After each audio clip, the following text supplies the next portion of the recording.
Yesus Kristus Tuhan kami, karena bertekuk lutut segala kuasa yang ada di bumi, yang ada di langit. Sebab nama Yesus, nama yang berkuasa. Engkau sanggup menyembuhkan, Engkau sanggup memulihkan, Engkau sanggup melindungi Tuhan. Kami percaya Bapa. Karena itu kami taruh iman kami sepenuhnya apapun yang terjadi hari-hari ini. Bahkan ketika bumi bergoncang, kami tahu firman-Mu itu tetap dan tidak pernah tergoyahkan. Kami mau menaruh harap kami hanya kepada Tuhan. Sebab Engkau kota benteng perlindungan yang teguh. Setiap kami yang datang sore hari ini, kami membuka hati bagi firman Tuhan. Tidak ada satupun yang dengan kesombongan menolak setiap firman. Kami mau merendahkan hati karena kami percaya firman Tuhan itu ya dan amin. Firman Tuhan berkuasa mengubah hidup kami, mengubah keadaan kami. Terima kasih Tuhan. Urapi hamba-Mu yang tidak ada apa-apanya ini. Berbicara Roh Kudus bagi kami di dalam nama Yesus. Sama-sama katakan amin. Amin. Silakan duduk Bapak Ibu. Shalom. Apa kabarnya sore ini? Luar biasa ya. Walaupun sudah mulai mudik, masih penuh gereja ya. Haleluya. Saya bersyukur karena kita orang-orang yang mau terus rindu mencari Tuhan. Amin. Dan kalau kita sudah ada di tempat ini, itu artinya kita percaya kepada Tuhan Yesus. Dan kalau kita sudah percaya, maka jangan setengah-setengah. Amin. Rugi saudara, lebih baik tidak daripada setengah. Ya, kalau mati, hidup. Kalau setengah itu sekarat. Enggak hidup, enggak mati. Namanya setengah. Ya, jadi jangan yang setengah-setengah itu enggak bagus. Bilang kanan kirimu jangan setengah-setengah. Ya, yang full percaya sama Tuhan Yesus. Hari ini temanya itu di dalam nama Yesus itu ada kuasa yang dahsyat. Ya, di dalam nama Yesus itu ada kekuatan, ada kuasa, ada sesuatu yang luar biasa. Dan Tuhan mau saudara kita yang percaya sama Tuhan tuh kita mengalami kuasa itu, mengalami kedahsyatan itu, supaya kita ini bukan orang yang hanya punya iman yang biasa-biasa, tapi yang luar biasa. Ya, tadi pagi saya baru baca-baca nih temanya apa ya, dikasih dari gereja saya baca-baca. Oh ya, dikasih ayatnya dari Mazmur 91. Saya yakin Mazmur 91 ini saudara banyak yang hafal toh. Karena ini ayat mantra buat orang Kristen. Banyak orang Kristen yang jadikan ini mantra, ya Pak ya. Mantra saudara, mau apa-apa perkatakan Mazmur 91. Perkatakan, hafal di luar kepala. Kalau cuma jadi mantra, tidak berkuasa. Jangan cuma kau hafal, tapi mengerti maknanya, mengerti isinya, hidupi, percayai, maka akan terjadi. Kalau cuma jadi mantra, ngapa saudara? Ya cuma diucapkan saja. Apalagi kalau lagi ada saat-saat genting, itu banyak pendeta suruh hafal Mazmur 91. Terus orang Kristen itu berasa sakti kalau dia sudah hafal ini. Dia kira setan itu takut sama orang yang hafal ayat. Karena setan lebih hafal dari saudara. Jangan bangga kalau kau bisa hafal ayat. Oh, setan itu lebih hafal. Saya dulu doa pelepasan orang saudara. Saya perkatakan di dalam nama Yesus. Di dalam Injil Matius. Dia sambung Matius sekian ayat sekian kan. Bunyinya ini. Itu orang yang kerasukan. Dalam hati saya pintar juga nih setan. Ya. Tetapi saudara, setan itu enggak takut kalau saudara hafal ayat cuma jadi mantra. Setan takut sama orang yang mengimani ayat itu, melakukannya dalam hidupnya, menghidupinya. Amin. Nama Yesus itu terbukti berkuasa. Saya berapa kali doakan orang kerasukan setan. Ya, coba doakan tumpang tangan dalam nama Joni, enggak lari setannya. Dalam nama Joshua, enggak lari saudara. Ya, tapi coba bilang dalam nama Yesus, in the name of Jesus, dia panas. Memang benar. Saya doakan saudara nanti mengalami ketemu orang kerasukan. Supaya saudara praktekkan toh. Jangan takut ibu, ngapain takut? Ya, orang kerasukan itu setan level bawah. Ya, setan level atas itu yang sudah dalam hatimu tuh bercokol, iri hati, kepahitan tuh setan itu jenderal-jenderalnya. Ya, kalau cuma kerasukan tuh mah setan-setan kerucuk-kerucuk bawa-bawa punya nggak ada apa-apanya. Ya, yang menakutkan tuh yang sudah bercokol di hati itu, yang nggak bisa lepas itu, dosa-dosa yang mengikat itu sudah ya udah luar biasa itu. Nah, hari ini kita mau belajar dalam lindungan Allah, saudara, karena Tuhan itu punya kuasa yang dahsyat. Saya itu baru menghafal, mencoba mengingat-ingat apa ya perlindungan Tuhan yang pernah saya alami dalam hidup saya. Mau berangkat ke sini tadi pagi, mau ke garasi dari rumah, tutup pintu sambil melangkah, saya injak ujungnya anak tangga. Ya, jadi kaki saya keteklik. Bayangkan mau injak ujung anak tangga itu kan harusnya kan kaki menapak toh. Injak ujung anak tangga, langsung kaki saya ini terkilir begini dan saya jatuh melewati satu anak tangga, saudara. Ya, kalau gitu kan jatuhnya itu bukan slow motion ya. Ya, gudubrak, saya terlempar ke bawah dan langsung terkapar. Suami saya sudah di mobil menunggu, dia tidak mendengar kejatuhan saya. Saya teriak-teriak, saya tolong. Dia keluar lihat saya sudah tergeletak di garasi, hampir masuk di bawah mobil saya. Terus suami saya lari, ya biasanya dia kalau saya jatuh, dia tertawa, saudara. Tapi tadi pagi tidak, karena dia lihat ini serius. Ya, kalau saya cuma kepleset, dia nolong sambil ya, tapi dia nggak berani tertawa lebar sih. Tapi tadi pagi dia takut bener lihat saya jatuh begitu, dia takut karena nggak main-main ini.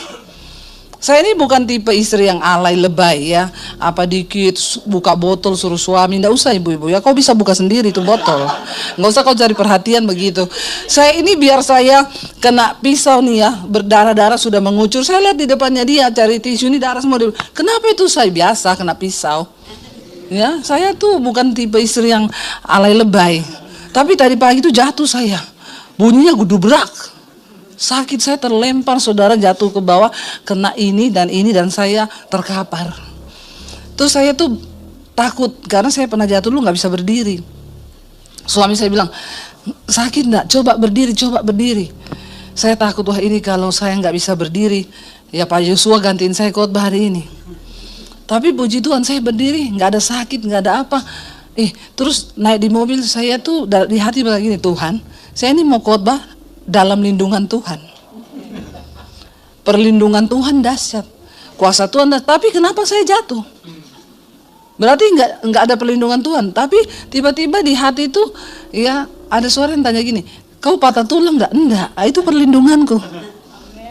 Bukan berarti kita nih nggak bisa jatuh, nggak bisa celaka, tapi kan perlindungan Tuhan tuh nyata.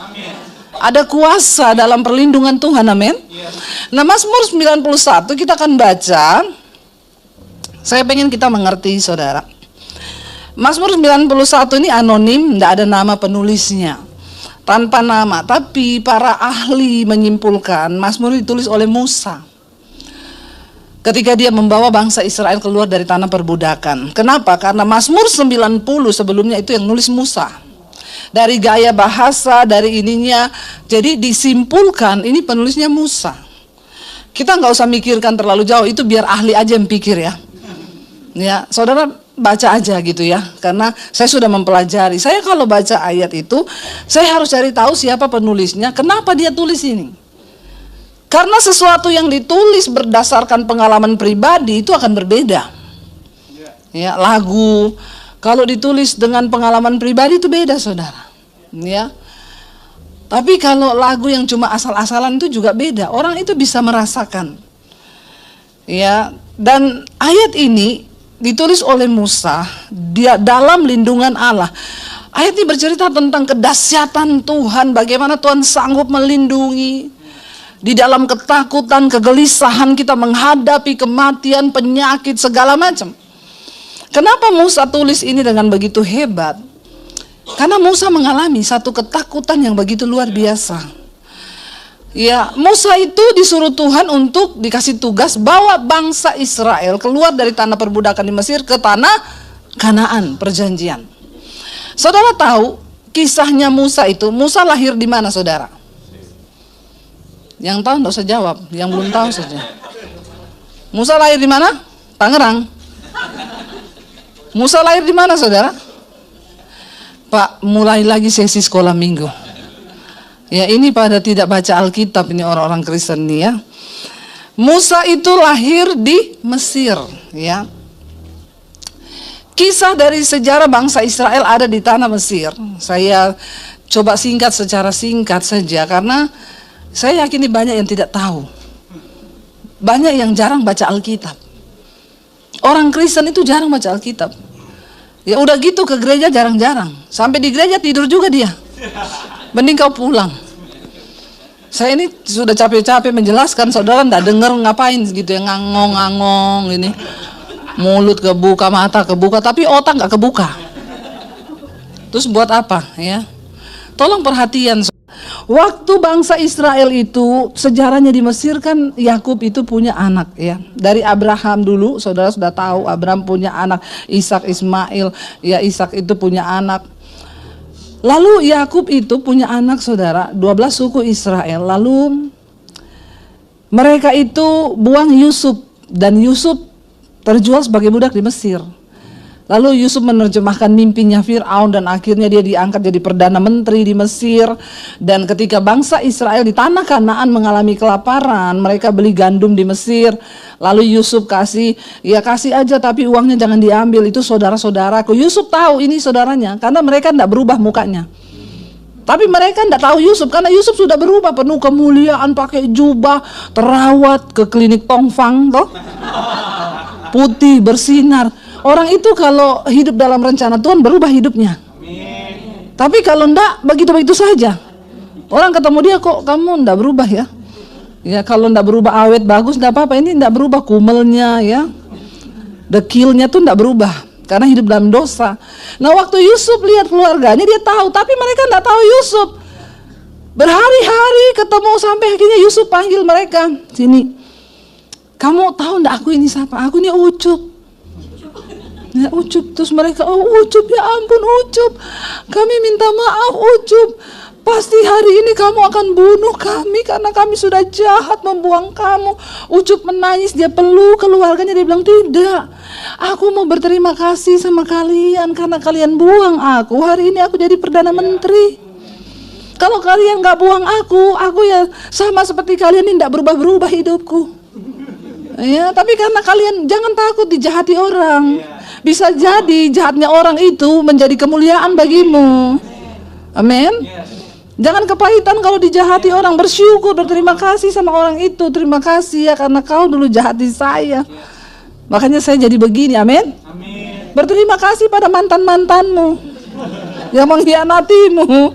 Ya, karena hidup ini kan dia Tuhan yang tahu. Nggak usah kepahitan sama mantan, amin.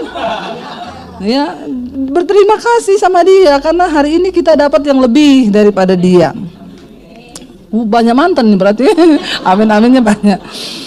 Lalu saudara, akhirnya Yusuf bawa keluarganya datang ke Mesir. Bawa ke sini papa, adik-adik semua bawa.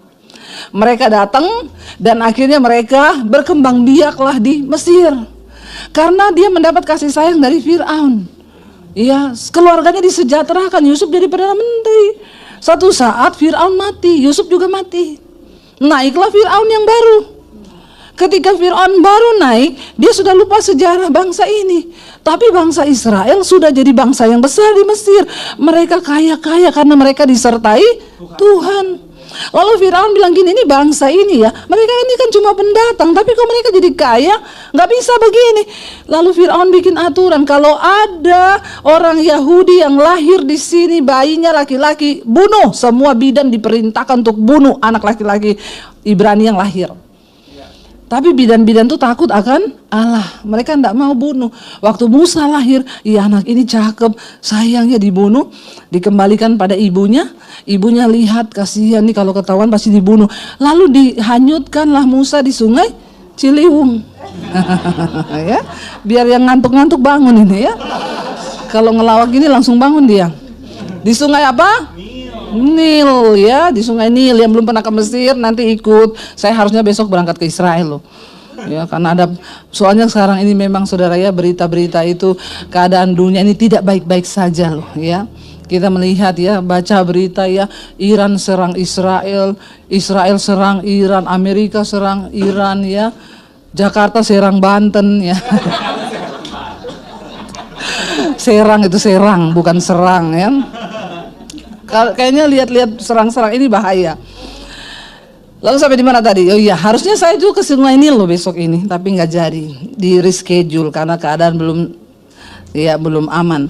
Dan akhirnya saudara, Musa dihanyutkan. Ketika Musa dihanyutkan, putri Fir'aun ini lagi mandi di sungai. Ini bukan cerita dongeng, tolong bangun ya. Saya tidak mendongeng buat saudara sehingga saudara tidur. Bangun. Coba yang ngantuk-ngantuk itu dijawil, dicewer kupingnya. Dipikir saya ini mak-mak yang lagi mendongengkan kau di sini. Dan kau mau tidur di situ ya, bertobat, bangun.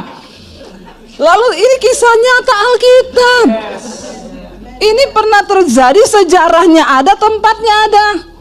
Makanya kalau punya uang pergi ke Israel biar kau tahu, oh ini benar ada Sungai Nil itu ini ya. Oh ada di sini toh. Amin. Jangan cuma kau pergi ke Paris, ke Inggris, ke Jerman, di Paris, di mana, tapi tidak pernah pergi ke sana lihat. Ketika Musa dihanyutkan di Sungai Nil, putri Fir'aun mandi, dilihat, ih ada apa itu? Lalu mereka ambil saudara, bayi, cakep, kata putri Fir'aun, mau tak pelihara, bawa dia ke istana. Jadi Musa dibesarkan di dalam istana Raja Fir'aun yang mau membunuh bayi-bayi Yahudi. Padahal Musa ini orang Ibrani. Dan saudara tahu, kalau Tuhan punya rencana atas hidup seseorang, dia bisa melindungi orang itu dengan kuasanya. Ya, bahkan Musa dipelihara, dibesarkan di dalam istana Raja Fir'aun yang mau membunuh, padahal kan mustahil toh. Tapi bagi Tuhan tidak ada perkara yang mustahil. Makanya percaya sungguh. Akhirnya saudara, Musa besar, menjadi remaja, menjadi pemuda yang gagah perkasa, jiwa patriotnya muncul. Tapi dia tahu dia ini kan orang Ibrani. Ketika satu saat dia lihat saudara-saudaranya orang Israel tuh diperbudak, kerja paksa, dipukuli. Musa marah, dia bilang, itu kan tidak ada salah, kenapa kau pukul? Lalu orang Mesir bilang, sejak kapan kamu diangkat jadi pemimpin di sini? Lu siapa? Musa marah, dia pukul orang Mesir itu, bahkan dia hajar sampai mati, dibunuh saudara. Dia timbun di pasir, mayatnya ketahuan sama orang Mesir, dilaporin sama Fir'aun. Sejak saat itu Fir'aun mencari cara untuk membunuh Musa. Lah Musa kan takut nih, dianggap lu tuh udah dibesarkan di istana, malah lu bela itu kaumnya, dia mau dibunuh, dia lari.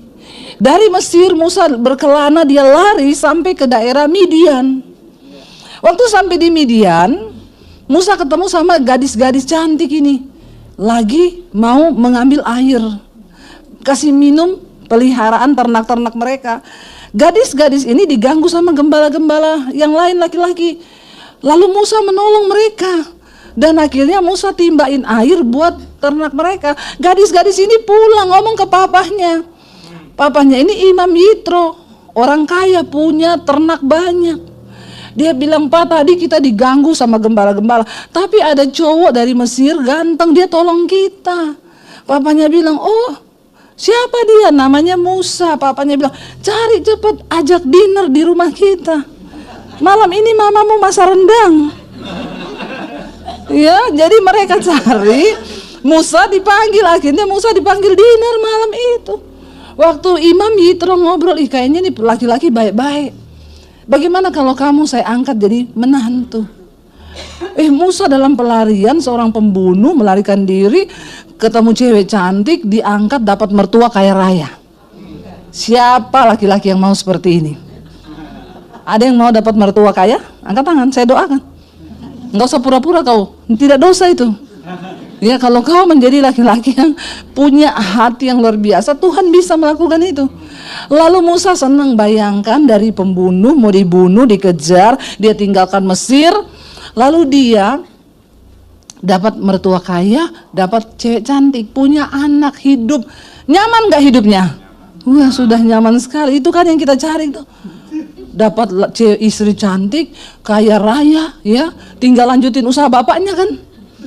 Bener nggak? Bener nggak cowok-cowok yang belum menikah di sini?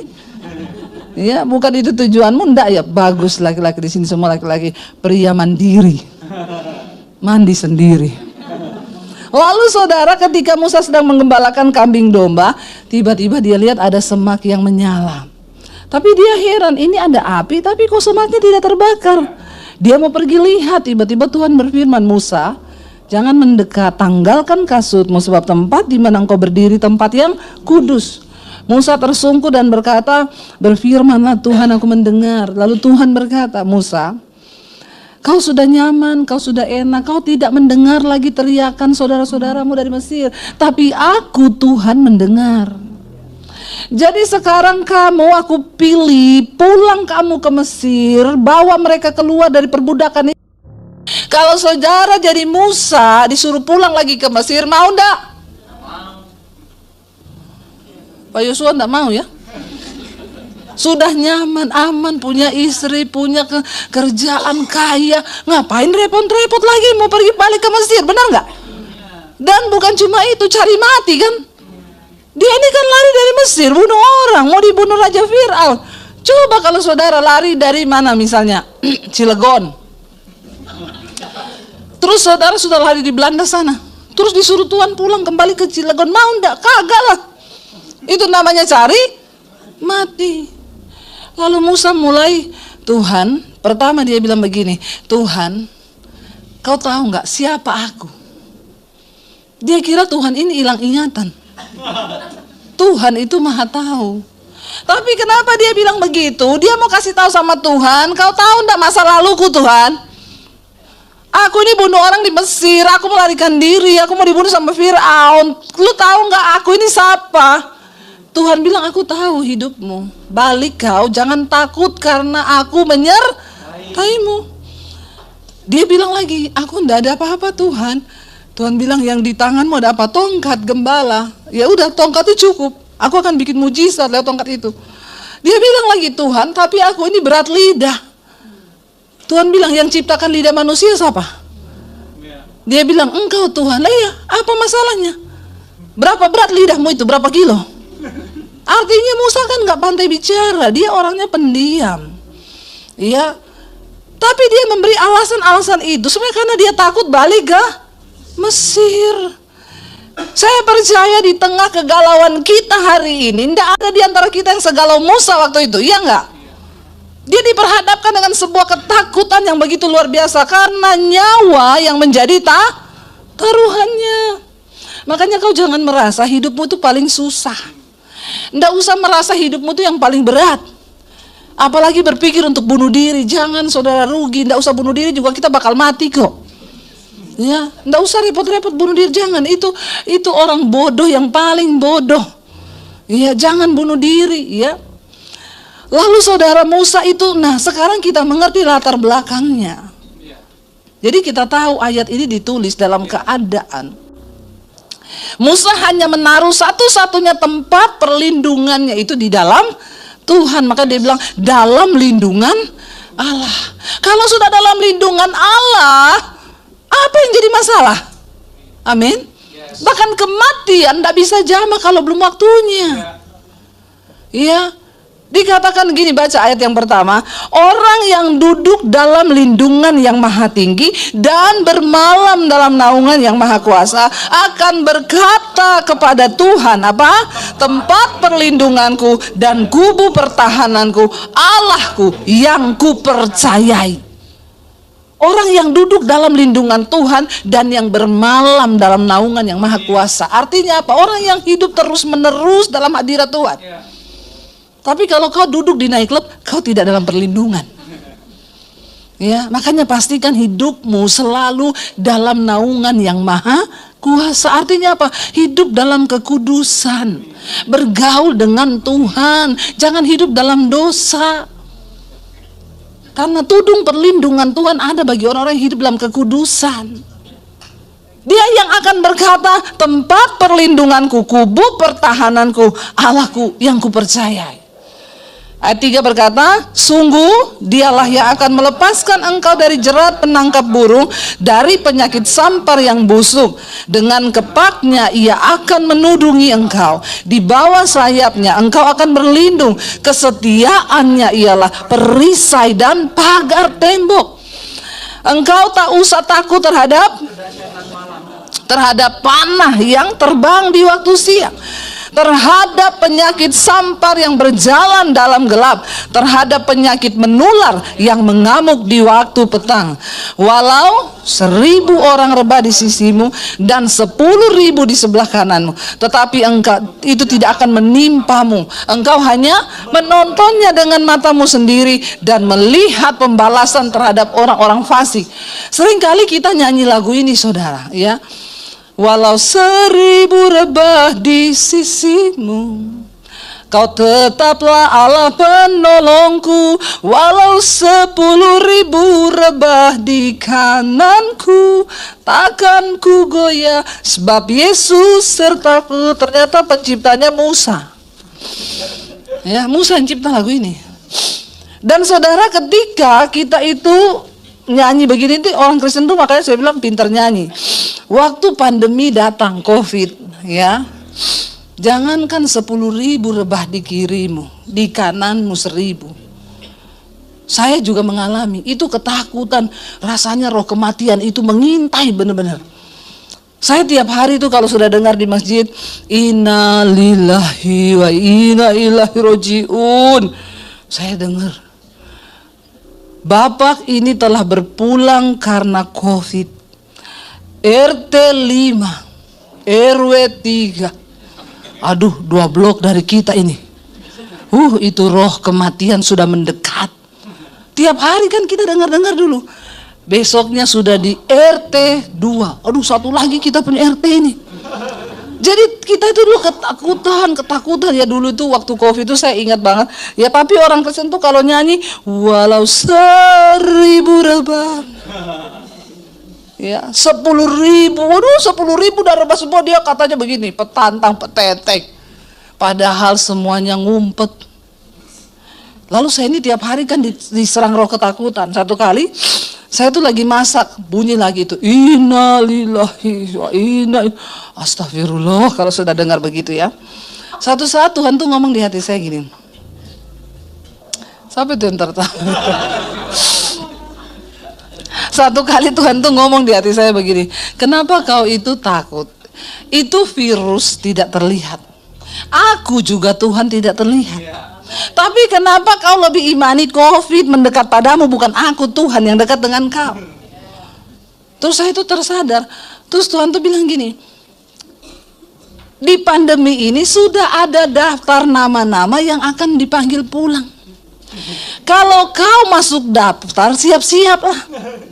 Tapi kalau kau tidak masuk daftar, biar kau kena COVID berapa kali, tidak mati kau. Iman saya bangkit, saudara. Ya, saya nyanyi itu sambil masak. Kiri kananku ada Tuhan, sekelilingku ada Tuhan, dalam hidupku ada Tuhan, Yesus selalu bersamaku.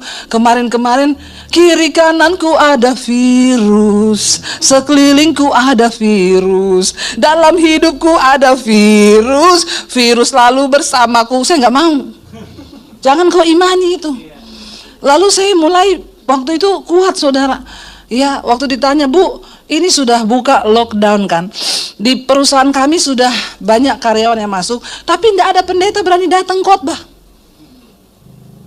Mereka bilang mereka takut karena ini banyak pendeta mati.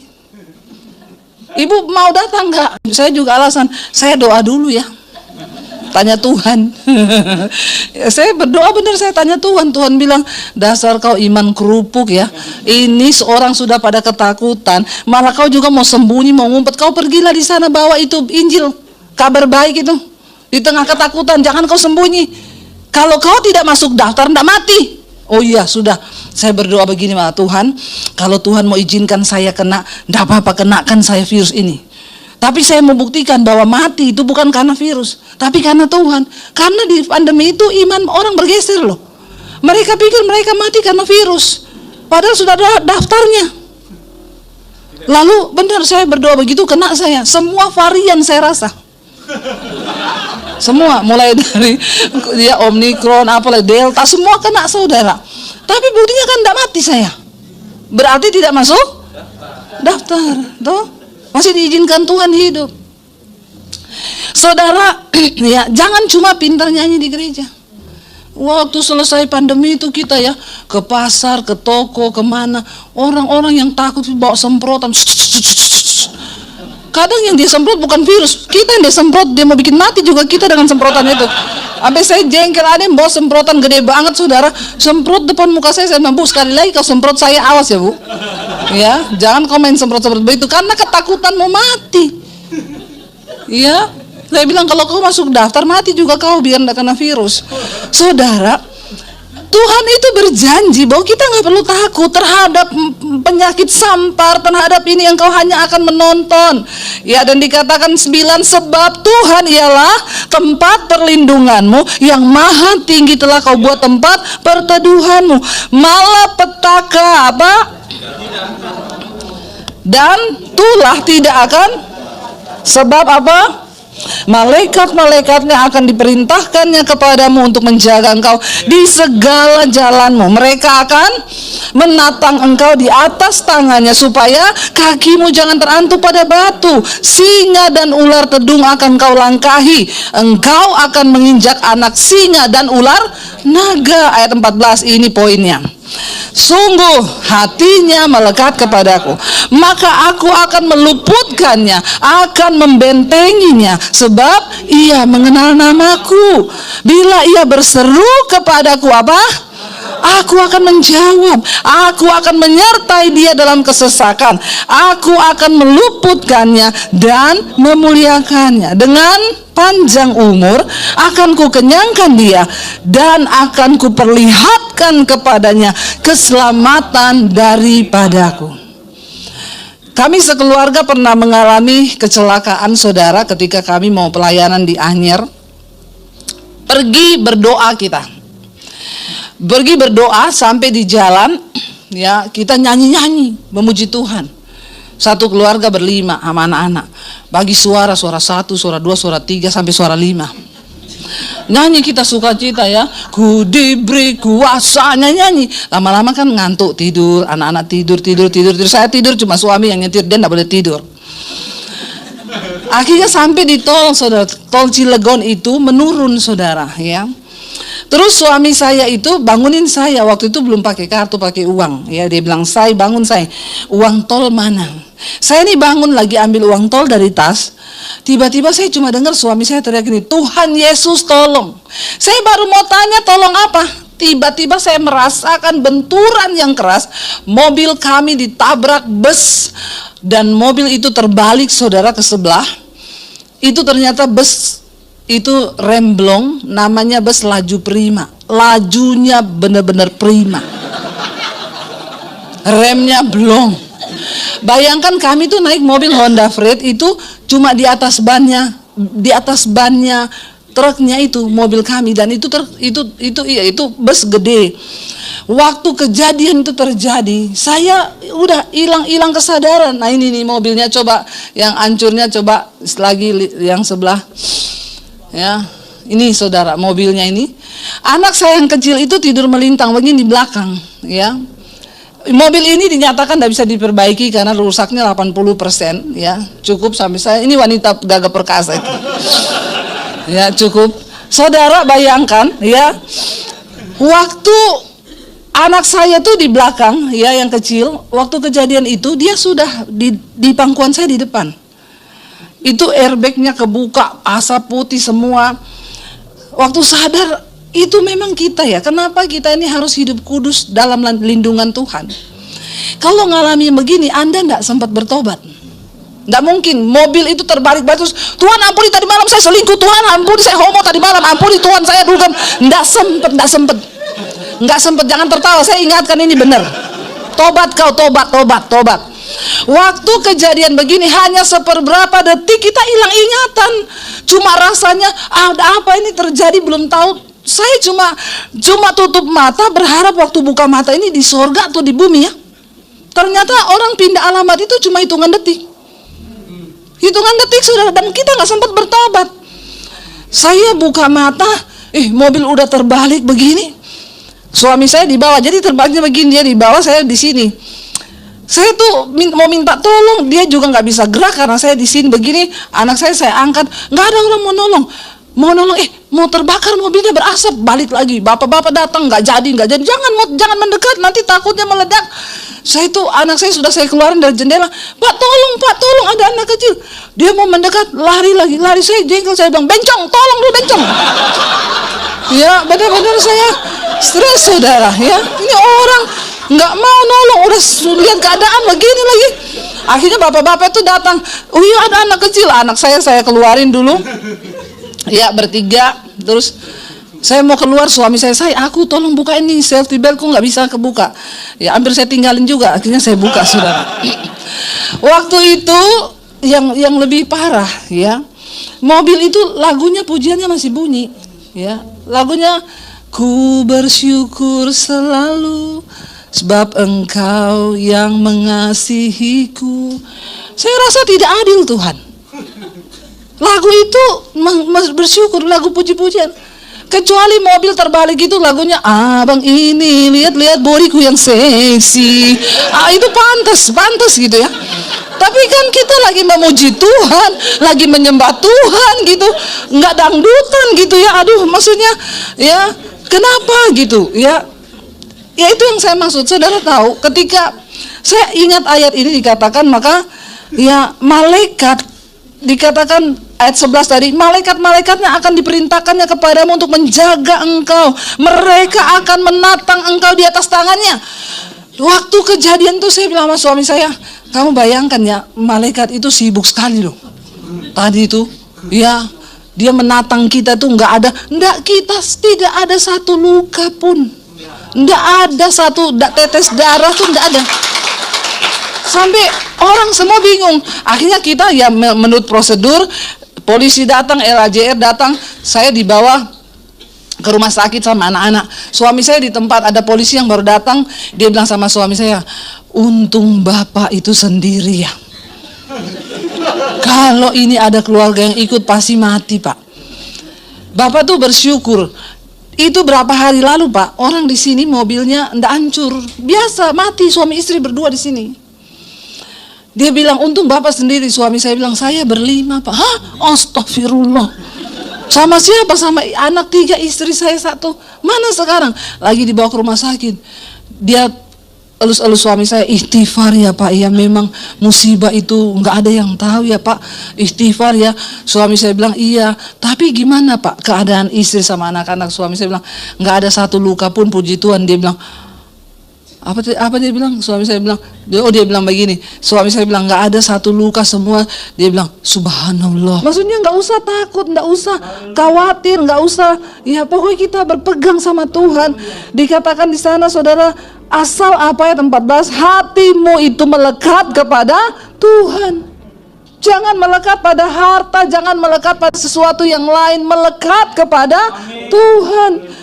Supaya ketika engkau berseru, Tuhan menjawab.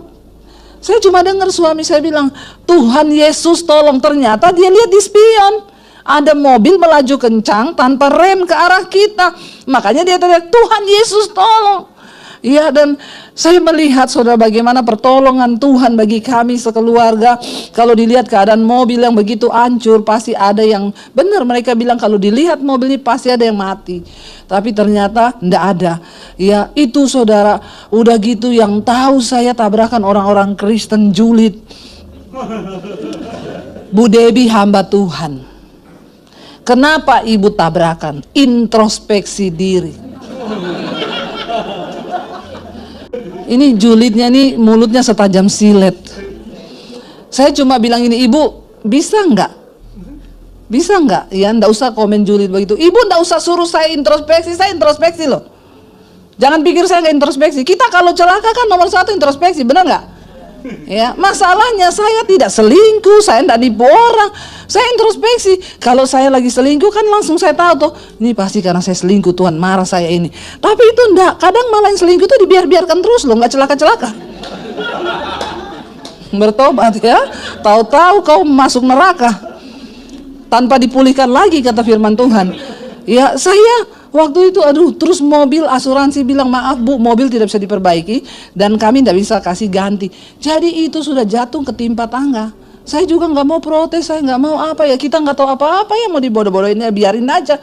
Ya tiba-tiba ada orang itu, saya nggak kenal, bahkan sampai detik ini saya lupa, saya nggak tahu dia di Facebook. Dia inbox saya, dia bilang Bu, saya disuruh Tuhan ya ngasih ibu uang untuk beli mobil. Dan akhirnya uang itu kita pakai beli mobil dari Honda Freed, kita habis itu naik grade ganti ke Innova Reborn. Waktu baru keluar Innova Reborn. Ibu yang Juli tadi bilang begini, oh ternyata ibu kecelakaan karena Tuhan mau ganti mobil ya Bu. Jadi saya bilang begini, ibu mau nggak ganti Mercy? Saya doakan ibu masuk di bawah kontainer. Kadang-kadang orang julid itu ada aja ya. Begitu itu dia langsung bilang, oh ternyata ibu kecelakaan karena Tuhan mau ganti mobil yang lebih bagus. Memang otakmu itu ya Bu ya. Kadang-kadang jangan saudara. Tapi kami melihat bagaimana perlindungan Tuhan, penyertaan Tuhan. Mari hari-hari ini saudara, kita tuh perlu coba ndak usah tambah-tambahi ketakutan. Hari ini kalau baca berita, buka berita itu kan perang, bom, ini, itu, ya. Dengar baik-baik, kadang-kadang imanmu itu sudah pas-pasan, toh? Kalau imanmu sudah pas-pasan, jangan lagi kau dengar-dengar berita yang menakutkan. Dengarlah firman Tuhan. Saya tadi pagi cerita waktu kita pernah ke Israel itu habis bom itu 200 apa 400 rudal dari Iran masuk ke Israel. Saya bilang sama suami, bagaimana ya kita batalin enggak ini berangkat? Ya ini sejauh ini enggak ada pemberitahuan dari maskapai reschedule atau batal loh. Kalau kita batal kita angus semua ini. Jadi saya tanya ke peserta, mau tetap berangkat enggak? Mereka jawabnya gini, kalau Ibu Debbie berangkat, kami berangkat. Kenapa kau taruh imanmu sama saya? Saya ini gelisah juga. Terus suami saya tanya, gimana saya? Dia bilang berani aja. Enggak, aku minta tanda begini. Kalau beritanya Israel menyerang, saya enggak mau berangkat. Berarti ini memanas ya. Saya tunggu 1 hari udah mau keberangkatan, enggak ada berita. 2 hari enggak ada berita. Di bandara saya masih tunggu ini, kalau ada saya buka terus ini sosial media. Kalau ada berita Israel menyerang, maka saya batalkan hari itu juga. Kalian yang mau berangkat sendiri. Tidak ada berita, naik pesawat lah kita. Sampai di pesawat saya buka nih HP saudara. Ya, saya buka WA. Ya, di pesawat HP saya tetap jalan karena saya ini bagian dari intelijen. Jadi saya dapat sinyal khusus. Begitu sampai di pesawat saya hidupkan WA. Teman saya kirim berita, Israel menyerang Iran. Saya tanya, ini berita kapan? Baru saja Bu, baru. Saya bilang, Tuhan kenapa sudah di atas pesawat? Kenapa Tuhan, saya nggak bisa turun ini, tidak ada baling-baling bambu mau terjun. Bagaimana? Ya sudahlah dijalani. Kita masuk ke Israel. Tour guide-nya tanya, Ibu mau tetap nginap di hotel yang di Tiberias, itu di depan Danau Galilea. Ya saya mau di situ karena memang itu bagus, buka jendela langsung Danau Galilea, di mana Yesus pernah jalan di atas air. Tapi Bu, hotel itu tutup berapa minggu ini sejak perang. Kenapa? Soalnya ada rudal jatuh di sebelah hotel, persis. Ya kalau Ibu mau tetap, saya bilang ya tetap aja lah, kalau belum waktunya mati kan enggak mati. Kalau sudah waktunya biar kepleset di kamar mandi juga mati. Nggak usah tunggu kejatuhan rudal. Kalau sudah masuk daftar toh, dia bilang ya udah kalau Ibu berani ayo. Kita waktu itu ada opa-opa ikut umur 80 sudah tuli, mereka enggak mendengar. Jadi begitu masuk hotel, manajer hotel langsung begini, Bapak Ibu, ini pengumuman penting. Kalau Anda mendengar alarm, dalam waktu 1,5 menit harus sampai di bunker di bawah tanah. Jangan tunda dan tidak boleh lewat lift, harus lewat tangga darurat. Dalam hati saya 1,5 menit lewat tangga darurat jatuh geger otak itu.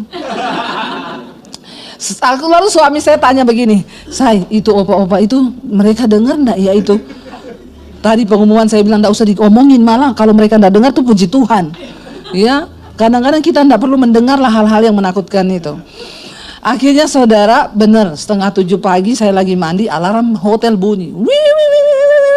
Suami saya sudah mandi, dia bilang, Say, alarm. Saya bilang, saya dengar. Kau pikir saya ini tuli? Saya dengar ini bunyi alarm. Terus dia bilang, gimana? Kita lari enggak? Dia kan sudah selesai mandi, sudah pakai baju. Saya kan masih di kamar mandi. Saya bilang, kalau kau mau lari, lari aja. Lari sayang, lari. Saya ini menguji kesetiaannya. Bapak-bapak di sini kalau kejadian begitu bapak tampangnya sangar nih bapak nih. Kira-kira bapak lari enggak? Kalau istrimu di kamar mandi terus alarm bunyi, bapak lari enggak? Bapak yang pakai rompi hitam ini tatap mata saya. Bapak kira-kira lari atau tinggal? Enggak lari. Karena sayang atau karena takut? Sayang ya, iya. Lalu saya keluar kamar mandi, suami saya tetap di kamar. Ya, oh tidak lari dia, puji Tuhan. Berani kalau dia lari? Sampai di Indonesia talak 3 langsung. Lalu udah saya telepon tour guide saya. Kamu di mana? Saya di bunker. Kamu ini masih takut sama alarm bom?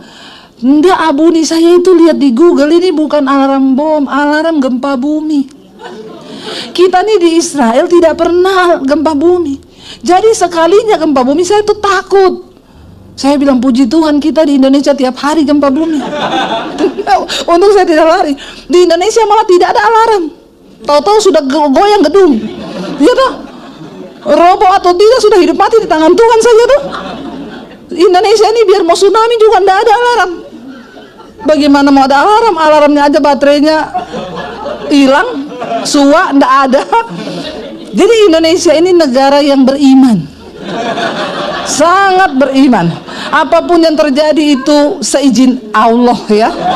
Jadi kita tidak usah protes ya. Jadi saya bilang untung saya tidak lari itu alarm gempa bumi. Begitu kita turun ke restoran mau sarapan, opa 3 lagi ngopi. Dan itu restoran sepi, hanya mereka bertiga. Mereka juga tidak curiga apa yang terjadi. Mereka begitu menikmati hidup. Mereka minum kopi, mereka makan kue. Saya bilang sama suami, kau lihat, semua orang berbondong-bondong lari di tangga darurat menuju bunker. Mereka menikmati kopi. Coba kau tanya, mereka dengar nggak itu? Terus suami saya tanya, opa, tadi dengar suara alarm? Hah? Alarm bunyi dengar? Hah? Terus saya teriak, opa dengar alarm tadi? Tidak. Makanya opa umur panjang. Opa umur panjang makanya. Kenapa opa umur panjang? Biar Tuhan panggil opa tidak dengar. Bertobat ke opa. tapi bagus juga opa ya. Kadang-kadang saudara, kau tuh jangan terlalu dengar-dengar yang menakutkan. Tiap pagi kau sudah buka itu berita bom. Ada istri yang bilang sama saya, Bu, suami saya itu saya stres. Dia tiap hari dia terang, rudal terus. Dia tidak tahu di rumah tangga kita ini juga tiap hari perang. Makin dia lihat itu rudal, makin dia takut, dia jadi stres, dia marah-marah. Jangan saudara, apalagi kalau imanmu itu pas-pasan. Lebih baik kau bangun pagi dengar firman Tuhan. Amin. Buka YouTube-nya FLC, Debbie Basir TV ada. Jam 5 sampai jam 8 malam. Jangan lupa subscribe, komen dan share. Jadi kita tuh harus percaya. Alkitab berkata kenapa? Karena iman timbul dari pendengaran akan, bukan bom. Di skip aja itu, nggak usah didengar, nggak usah diapa. Hari-hari ini mari banyak dengar firman, aman. Waktu engkau berseru, Tuhan menjawab. Jangan takut, mau besok kiamat, mau nanti malam, asal hati kita melekat pada Tuhan. Janji firman Tuhan, dia menjadi pertolongan yang teguh. Jadi nggak apa-apa saudara. Orang mau berusaha jegal kita, orang berusaha tutup pintu bagimu, orang meniru usahamu, tapi berkat Tuhan tidak pernah bisa ditiru. Berkat Tuhan tidak pernah tertukar. Tuhan nggak pernah tertukar karena dia tahu siapa yang menjadi sasarannya. Dia mengenal siapa umat kepunyaannya. Ya, bukan berarti dipakai Tuhan itu dia khotbah ya, dia dipakai Tuhan ya. Mereka singers, worship leader, musiknya hebat. Mereka belum tentu. Belum tentu yang berdiri di mimbar ini semuanya dipakai untuk kemuliaannya. Belum tentu. Tidak semua orang Kristen itu kepunyaan Tuhan. Dengan jelas ayat ini berkata, Tuhan mengenal siapa milik kepunyaannya, dan orang yang menyebut nama Tuhan harus meninggalkan dosa dan kejahatan. Lalu ayat berikutnya dikatakan begini saudara. Dalam rumah yang besar, baca ayat 20. Dalam rumah yang besar terdapat apa? Perabot, bukan hanya ya. Yang pertama dan yang terakhir untuk di dalam rumah yang besar ada banyak perabot. Ada perabot dari emas, perak, ada dari tanah dan dari kayu. Perabot yang mahal yang terbuat dari emas dan perak itu ditaruh di tempat yang mulia untuk tujuan yang mulia dipakainya. Tapi perabot dari kayu dan tanah itu kurang mulia, ditaruh di tempat yang kurang mulia untuk tujuan yang kurang mulia. Saya kasih contoh saudara, di ruangan ini tempat yang mulia itu di mana saudara? Di mimbar ini. Karena saudara buktinya duduknya semua menghadap ke sini. Kalau saudara datang tuh saudara menghadap ke belakang sana, berarti saudara yang aneh. Ya, tempat yang mulia tuh di mimbar ini. Kenapa? Alat-alat di sini semua barangnya yang mahal ditaruh di sini. Ya, bukan alat sembarangan loh di tempat mulia itu. Bukan alat sembarangan. Kalau saudara datang ke sini, lalu saudara lihat di sini ada ember, ada panci, ada wajan, aneh enggak saudara? Aneh. Maka ketika saudara datang, ada ember, panci, wajan di sini, ember bocor, saudara akan berkata, ini gila ya orang ini menaruh ini. Kenapa? Karena tidak pada tempatnya. Tuhan nggak pernah salah menaruh hidup kita. Nggak pernah salah. Ada perabot yang dari emas, ada dari perak. Untuk menjadi perabot dari emas, pembentukannya itu lama. Nyarinya juga susah. Kristen emas itu nggak semua. Tapi Kristen kayu, Kristen tanah banyak. Yang gampang lapuk, gampang hancur, ya gampang retak. Kenapa saudara? Rahasianya saudara, untuk kita bisa menjadi perabot yang mulia, ayat 21, kita baca bersama, 1, 2, 3. Jika seorang menyucikan dirinya dari hal-hal yang jahat, ia akan dikuduskan, dipandang layak, untuk dipakai tuannya, dan untuk berapa banyak yang mau jadi perabot yang mulia? Dipakai Tuhan untuk memuliakan nama Tuhan. Kita semua. Perabot yang mulia itu harus murni. Mas itu murni. Pemurniannya tidak gampang. Tidak gampang. Ayat ini bilang kalau kita mau menjadi perabot rumah untuk maksud yang mulia, maka kau harus menyucikan dirimu dari hal-hal yang jahat. Jangan ada dosa dalam hidup kita ini.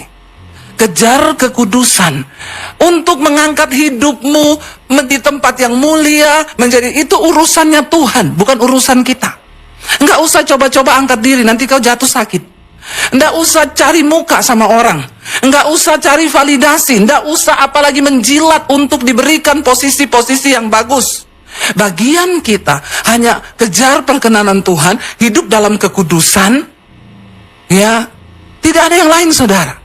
Syaratnya cuma Tuhan nggak cari orang pintar. Pintar kalau nggak berkarakter buat apa? Tuhan nggak cari orang kaya. Kaya juga kalau nggak punya karakter firman Tuhan buat apa? Yang Tuhan cari untuk menjadi perabot yang mulia adalah orang-orang yang mau menyucikan dirinya dari hal-hal yang jahat, dipakai Tuhannya untuk menjadi perabot yang mulia. Kita semua harus menyucikan diri. Saya dulu ketika bertobat, bagaimana saya menyucikan diri saudara? Saya baca firman. Firman itu seperti air yang membersihkan hidup kita. Waktu saya baca firman, saya tahu dosa saya. Makanya dikatakan firman Tuhan itu adalah cermin. Saya baca itu Galatia 5, keinginan daging, percabulan, kenajisan, hawa nafsu, nafsu jahat, iri hati, kebencian, kedengkian, amarah, pertikaian, roh pemecah belah. Wih, semua ada sama saya. Dosa-dosa itu. Lalu saya mulai bikin buku catatan dosa. Kau harus bikin buku catatan dosamu. Tapi orang Kristen sekarang tidak, dia punya buku catatan dosa tetangganya. Dia tahu itu tetangga itu. Pertama julid, kedua iri, ketiga ini. Dosa orang lain kita tahu. Tapi dosa kita nggak pernah tahu. Hello? Perubahan Pembaharuan diri terjadi ketika kita ini menyadari dosa kita dulu. Istri, sadari dosamu. Jangan cari dosa suamimu terus. Amin. Ibu-ibu, ya bikin catatan dosamu. Aku ini istri yang satu, cerewet. 2, emosian. Bikin. Ketiga, suka nyolong uang suami. Nggak usah angkat tangan, ibu-ibu. Lalu ada istri bertanya, Bu, nyolong uang suami itu dosa atau tidak sih? Menurut ibu-ibu, nyuri uang suami dosa atau tidak? Yang bilang tidak, angkat tangan. Yang bilang dosa, angkat tangan. Kalau saya pikir-pikir tidak, saudara. Bukan saya membela istri, bukan. Kenapa? Karena kita kan sudah menjadi satu. Ya toh? Tuhan Yesus bilang, kau bukan lagi 2, melainkan 1. Berarti uang suami, uang istri, uang. Memang istri ini menangan. Namanya juga suami. Semua uang adalah milik istri. Itu singkatannya suami. Semua uang adalah milik istri. Sudah dari sononya memang itu ditakdirkan. Katanya ya. Jadi Bapak Ibu, ayo kita ibu-ibu bikin daftar dosamu. Supaya kau jangan menuntut suamimu terus berubah. Karena kalau kau tuntut suamimu terus berubah, dia marah. Suami juga kalau kau tuntut istrimu berubah, istrimu marah enggak, Bapak-Bapak? Kalau ada Bapak-Bapak kasih tahu dosa istrinya, istri marah enggak? Ada Bapak-Bapak di sini? Baru bagian saya sudah takut nih Bapak-Bapak mau jawab. Karena ada istrinya di sebelahnya.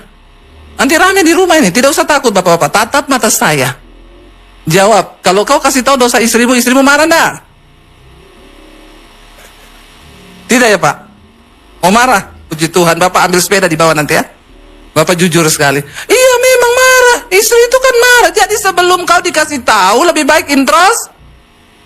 Demikian juga suami. Suami kalau dikasih tahu istri dosanya marah enggak? Bapak-bapak, istri kalau kasih tahu suami, suami marah nggak? Enggak, ya enggak ada suara satupun. Memang suami-suami di sini luar biasa. Ya? Semua suami-suami yang takut istri ya. Bapak Ibu, kalau kita sibuk menuntut orang, kita nggak akan pernah bisa jadi perabot yang mulia.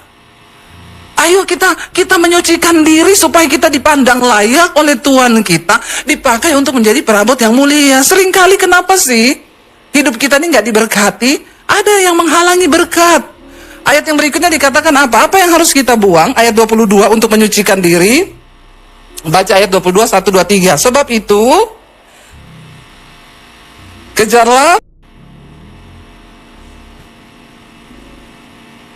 yang berseru dengan hati yang pertama-tama jauhi nafsu orang muda. Orang muda itu kalau bikin nafsu suka nggak tahu diri. Ya, makanya bapak-bapak juga yang udah tua, jangan kau punya nafsu orang muda. Jauhi nafsu orang muda itu. Orang muda itu tidak terkendali nafsunya. Tapi kita harus terkendali. Buang dosa ini bapak-bapak. Kenajisan, hawa nafsu orang muda itu, percabulan. Di sini nggak ada lagi yang selingkuh, toh? Jangan angkat tangan. Berani kau angkat tangan? Nggak ada yang selingkuh, jangan selingkuh. Ya karena di mana-mana sekarang ini dosa itu banyak. Nggak ada ani-ani kan sini? Nggak ada yang ngaku. Ya banyak ani-ani saudara sekarang. Ani-ani itu di mana-mana ada. Sekarang ada istilah adel, ani-ani padel. Ani-ani ini semua situasi dia masukin.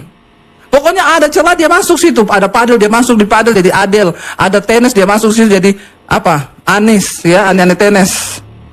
Pokoknya semua dimasukin ini. Apa yang bisa dia lihat? Karena memang tujuannya ini ani-ani ini dikirim setan dia untuk menghancurkan rumah tangga. Jadi kalau kau ani-ani, kau itu dipakai syaiton. Bertobat ya. Bapak-bapak juga yang tergoda dengan ani-ani, ingat ya, bertobat. Jangan mau tergoda. Sehari-hari ini setan tuh, waduh, tapi saya mau salahkan setan. Setan bilang saya lagi yang salah. Yang senang mereka kok saya yang salah terus. Jauhi nafsu orang muda, kejar apa? Keadilan, kesetiaan, kasih, damai dengan sama-sama dengan mereka yang berseru kepada Tuhan dengan hati yang murni. Ayolah kita banyak-banyak hari-hari ini kejar ini keadilan, kasih, damai. Di rumah itu damai gitu suami istri, amin. Ayat yang berikutnya 23 bilang itu apa? Hindarilah ya yang bodoh, yang tidak layak. Engkau tahu bahwa soal-soal itu menimbulkan pertengkaran. Ayat 24. Sedangkan seorang hamba Tuhan tidak boleh bertengkar, tetapi harus ramah Terhadap semua orang, ia harus cakap, mengajar, dan sabar. Siapa yang merasa dirinya hamba Tuhan di sini? Angkat tangan. Kalau bukan hamba Tuhan, berarti hamba syaitan. Yang merasa hamba Tuhan. Hamba Tuhan itu bukan pendeta loh saudara. Hamba Tuhan, orang yang taat sama Tuhan itu disebut hamba Tuhan. Jadi tidak semua pendeta juga hamba Tuhan. Karena banyak pendeta yang tidak taat sama firman Tuhan. Ya, tapi walaupun saudara jemaat, kalau saudara tunduk sama firman Tuhan, tunduk sama Tuhan, berarti saudara masuk menjadi hamba Tuhan.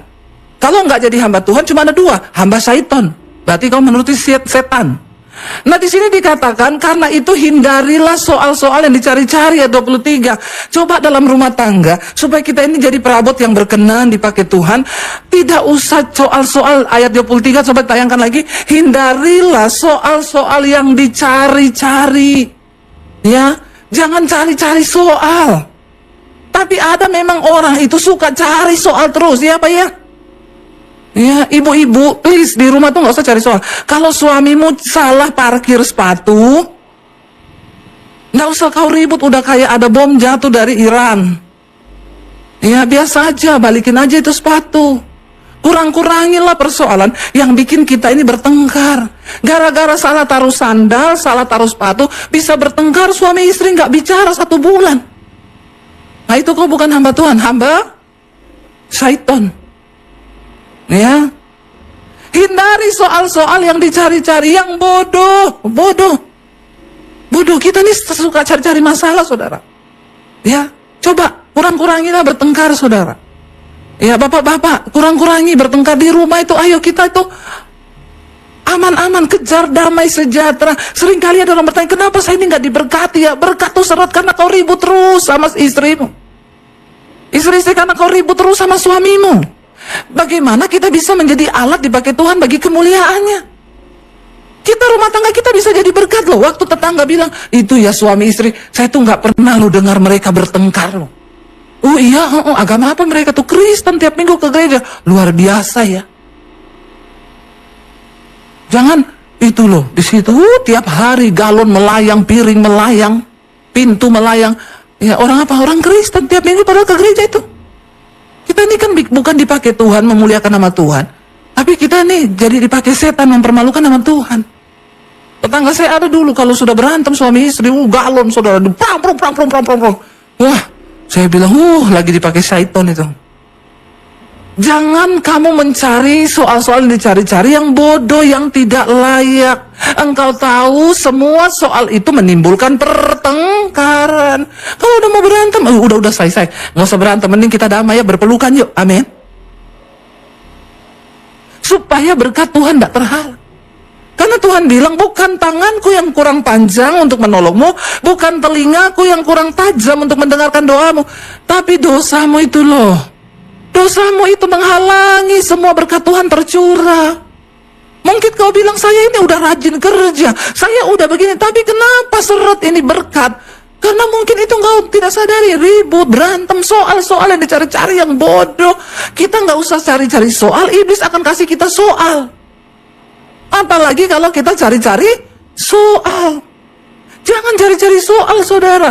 Ada masalah besar, dikecilkan. Masalah kecil dihilangkan. Apalagi suami istri, anak-anak juga senang kalau lihat kita suami istri hidup damai.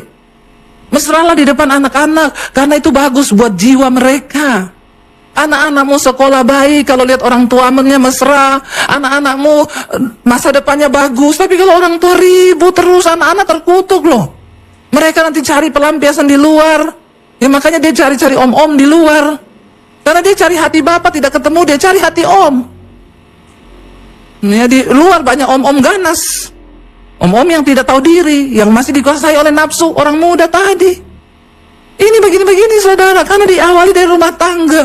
Ayo kita bertobat, ayo kita bangun rumah tangga kita, buang semua dosa yang tidak berkenan, bikin itu daftar dosamu. Lalu ayat 24 berkata begini saudara, ya seorang hamba Tuhan tuh nggak boleh bertengkar, tapi harus ramah. Ayat 25 dikatakan, dan dengan lemah lembut dapat menuntun orang yang suka melawan, sebab mungkin Tuhan memberikan kesempatan kepada mereka untuk bertobat dan memimpin mereka sehingga mereka mengenal kebenaran. Ayat 26, Ya, dan dengan demikian mereka apa? Menjadi sadar kembali karena terlepas dari jerat iblis yang telah mengikat mereka pada kehendak Syaitan tadi.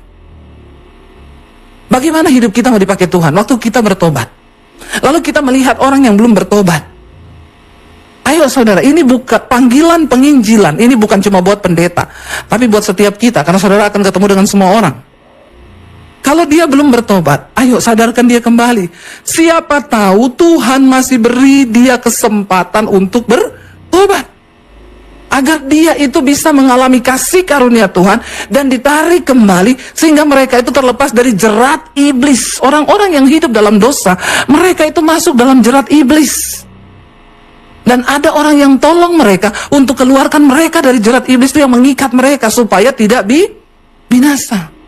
Perkara nanti engkau diangkat Tuhan, kalau kau jadi pengusaha yang sukses, ya engkau jadi apapun saudara. Ayo, jauhi dosa, anak-anak muda, ayo. Ya, apalagi kalau kita ini bukan pewaris tapi perintis. Tidak usah takut, bersama Tuhan kita sanggup melakukan segala perkara. Asal hidup kita ini di dalam kekudusan. Saya ingat saudara, ayat ini itu saya dapat waktu saya baru datang dari Jakarta, dari Solo pindah ke Jakarta. Kami pindah dari Solo ke Jakarta, Tuhan bawa kami ke Jakarta, sudah punya pelayanan di Solo. Sampai di Jakarta, kami punya beberapa kenalan orang pelayanan. Tapi ketika kami WA, kami SMS, kita lagi di Jakarta baru datang. Ya siapa tahu bisa ada pelayanan yang terbuka. Orang-orang pura-pura enggak kenal. Oh maaf, enggak ada. Biasa begitu, enggak apa-apa. Kalau kau masih merintis ditolak orang itu biasa. Ya, tapi setelah kita jadi begini kan semua, ingat enggak dulu ya, kita deket loh dulu, Pret. Itu manusia saudara, itu manusia. Saya ingat ketika kami ibadah di satu gereja besar karena dekat rumah tante saya yang saya tinggal, saya nginap. Ya, kami ibadah di situ gereja ya lumayan besar. Saya bilang sama suami kita ini tidak pelayanan loh, karena kami ini setiap hari Minggu tuh di Solo pelayanan.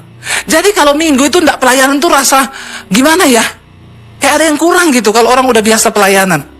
Ya, lalu ya namanya, ya gimana ya? Coba saudara rasakan hidup ini jadi tidak berarti gitu kalau nggak pelayanan. Makanya saya disuruh liburan gitu, hari Minggu tanpa pelayanan mau di luar negeri, saya rasa berdosa. Ya harus pelayanan hari Minggu itu. Karena kita ini sudah diberkati Tuhan, disertai Tuhan, terus mau ngapain gitu kalau nggak pelayanan? Hari ini tadi pagi, harusnya saya berangkat ke Singapura, karena kami kan harusnya di Israel ini. Tapi Israel kan di reschedule masih perang. Anak-anak bilang, ayo mam kita liburan yang dekat aja ke Singapura. Anak saya beli tiket hari Minggu pagi ini, karena dia tahu saya kosong. Harusnya kan di Israel. Saya bilang, mami ada pelayanan itu. Loh kan mami kosong. Ya gimana nggak bisa, ya udah kamu berangkat aja dulu. Punya mami di reschedule besok pagi. Walaupun di reschedule kena tambahan biaya, ini lagi lebaran. Ini tiket ke Singapura lagi tinggi-tingginya sekali saudara. Tapi saya bilang nggak apa-apa deh. Pokoknya mami harus pelayanan dulu. Nggak bisa mami nggak pelayanan hari Minggu. Nah waktu kami datang dari Solo ke Jakarta tiap minggu nggak ada pelayanan. Jadi saya bilang suami, gimana ya kita ini mau pelayanan di mana? Nggak bisa juga ujuk-ujuk. Waktu itu belum kenal Pak Konrad lagi. Saya nggak bisa tempat, saya mau pelayanan di sini. Kalau udah kenal kan enak gitu ya. Lalu kami ibadah di gereja itu, minggu ada pengumuman. Saudara yang punya talenta silakan mendaftar. Dibuka audisi singers dan pemusik. Saya colek suami saya, daftar yuk. Kan kita mau pelayanan toh. Suami saya bilang, ya singers, pemusik ada dibuka, kau pembicara, ndak ada di situ audisi pembicara. Ya nggak apa-apa saya jadi singers kan, ya suara saya juga ndak fals-fals banget lah, lumayan kan. Ya udah kalau gitu ndak apa-apa ya jadi pembicara, jadi singers, ndak apa-apa lah di hadapan Tuhan, ndak ada level-levelan, semua Tuhan lihat hati kita, yang penting mau pelayanan, oke. Karena di rumah tante saya ada keyboard, kita latihan saudara, ya. Saya itu menyadari suara saya ini mirip-mirip Sari Simorangkir. Kenapa mengejek sekali ya? Biasa aja, keles. Jadi suami saya main keyboard, saudara. Saya latihan ya, tiap hari latihan. Kalau ku hidup bagimu. Mirip kan? Akhirnya kita datang. Oke, Jumat sore kita di audisi. Ditanya, suaminya ini apa? Ini suami istri kan? Iya, suaminya main piano, istrinya singers.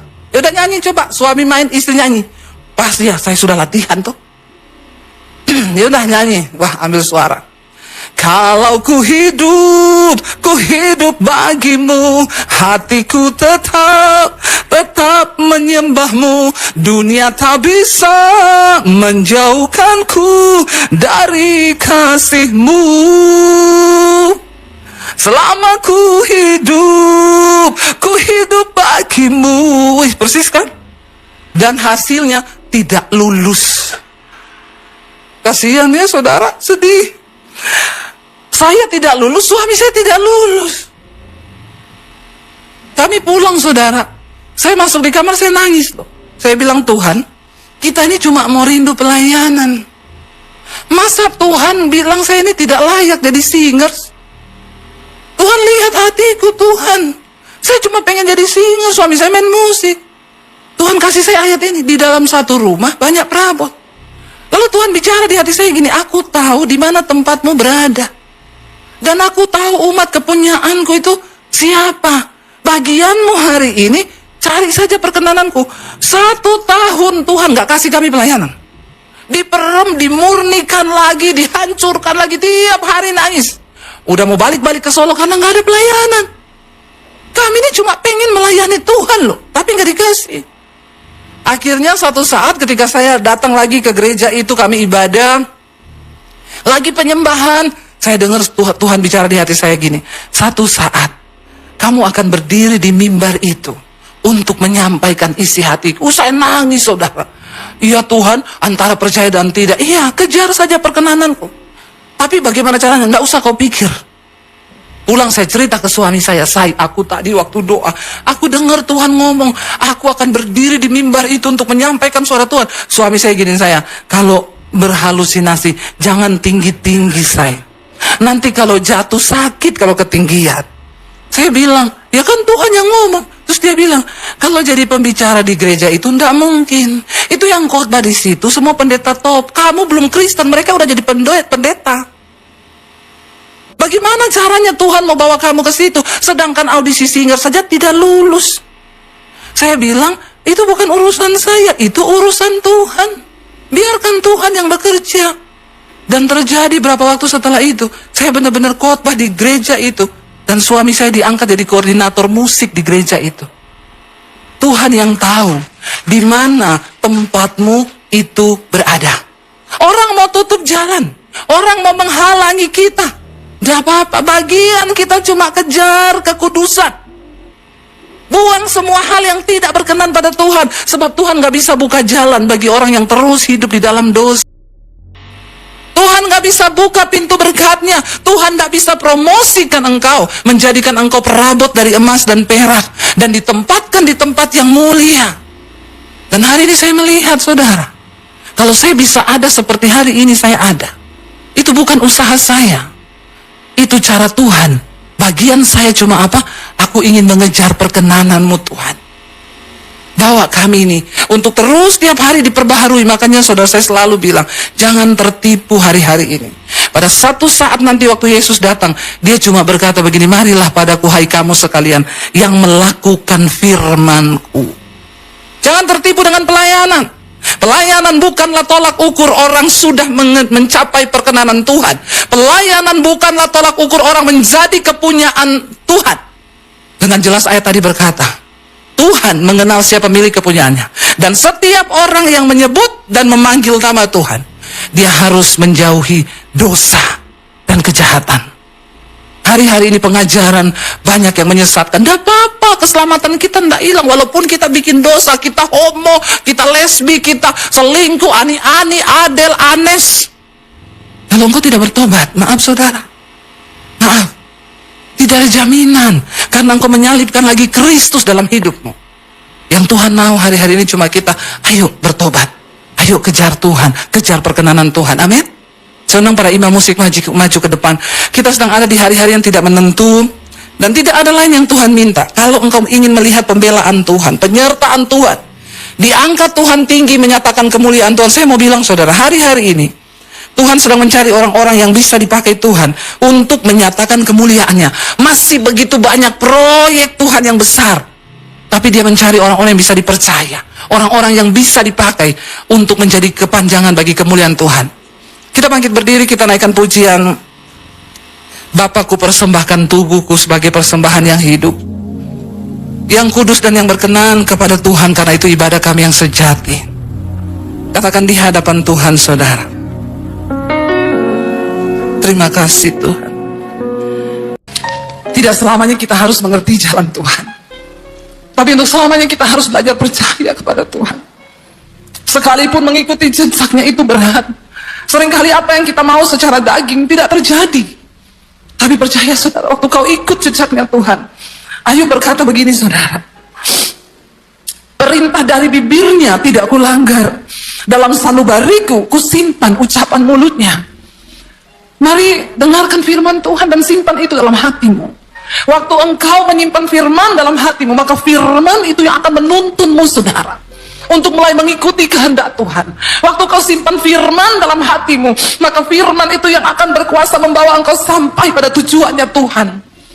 Karena firman itu berkuasa, dan firman itu dikatakan akan mengerjakan setiap apa yang disuruhkan Allah untuk terjadi dalam hidup kita.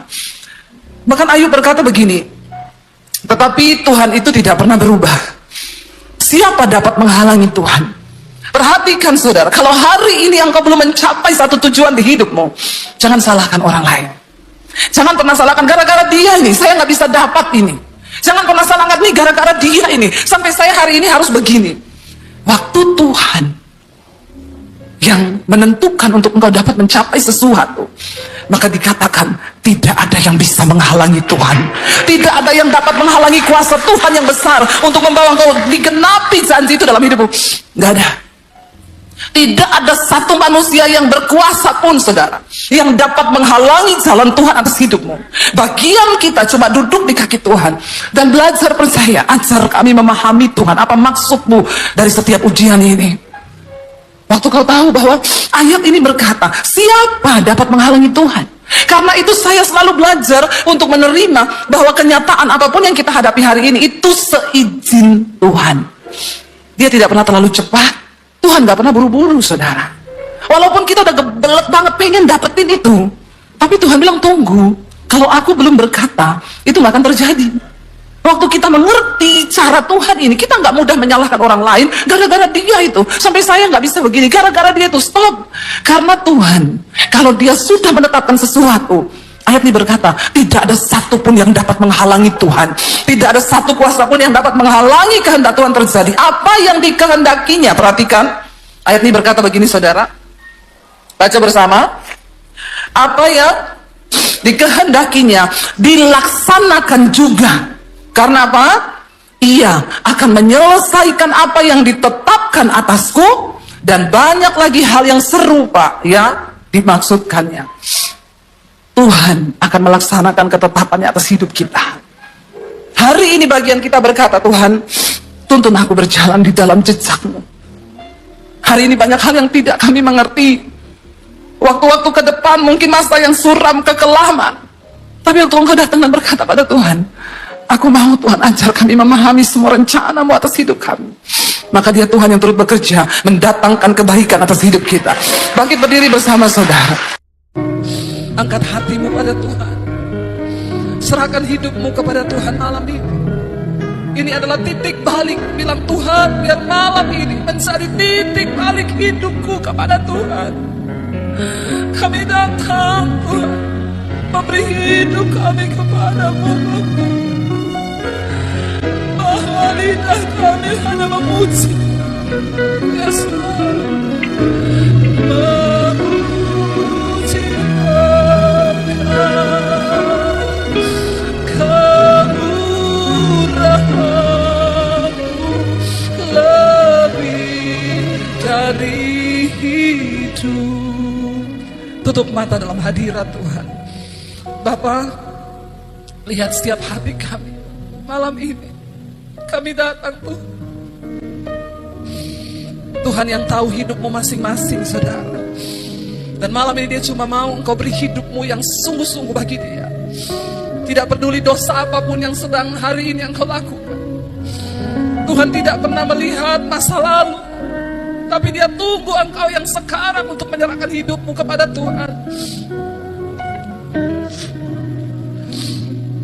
Ini hidup kami Tuhan Yesus. Berapa banyak di antara saudara yang mau sungguh-sungguh menyerahkan hidupmu pada Tuhan? Angkat tanganmu di tempatmu, saya akan berdoa. Tuhan, Engkau melihat setiap tangan kami yang terangkat kepadamu Tuhan. Ini kami di atas kota Palangkaraya ini Tuhan. Kami datang menyerahkan hidup kami kepada Tuhan. Biar kemurahan-Mu nyata di hidup kami Bapa. Ya Yesus, kami tahu malam hari ini surga bersorak-sorai melihat setiap anak-anak-Mu datang menyerahkan hidup mereka kepada Tuhan. Jesus, sebab tidak ada persembahan yang menyenangkan hati Tuhan selain persembahan hidup yang kudus dan yang berkenan kepada Allah. Apapun keadaan kami malam ini, kami mau berkata sekali Yesus, kami mau tetap pilih Yesus saja dalam hidup kami.